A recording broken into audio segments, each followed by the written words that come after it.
Hello friends, అయ్యో చూడండి, ఇవేంటి గుర్తుపెట్టారా? సో ఇవి మనం ఏమంటారు అంటే బోడ కాకరకాయలు అంటారు అనమాట. మనకు మామూలుగా సిటీస్ లో అమ్ముతూ ఉంటారు కదా. సో చాలా కాస్ట్లీ అని కూడా మనం కొంటూ ఉంటాం. ఫ్రై కానీ పప్పులో కానీ వేసుకుంటే చాలా చాలా బాగుంటుంది.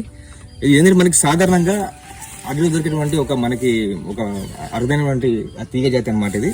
సో నేను ఫస్ట్ టైం చూసాను బోడకాకర తీగని. ఇక చూడండి, ఇక అంటే మనకి ఎట్లా ఉందంటే బీరే తీగ అయితే ఎలా ఉందో సేమ్ యాజ్ ఇట్ ఈజ్ అలాగే ఉందో ఇది మనకి తీగ అనమాట.